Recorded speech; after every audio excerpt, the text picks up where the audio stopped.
اور انہیں ابراہیم کے مہمانوں کا حال بھی سنا دو۔ جب وہ ابراہیم کے ہاں داخل ہوئے تو انہوں نے کہا سلام۔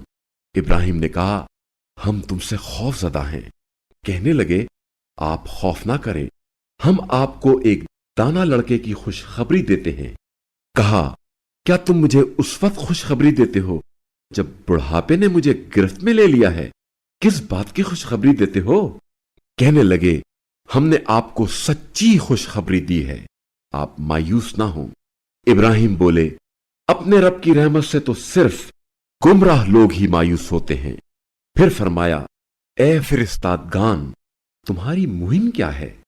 کہنے لگے ہم ایک مجرم قوم کی طرف بھیجے گئے ہیں، مگر آل لوط کہ ان سب کو ہم ضرور بچا لیں گے، البتہ ان کی بیوی کے بارے میں ہم نے یہ طے کیا ہے کہ وہ ضرور پیچھے رہ جانے والوں میں ہوگی۔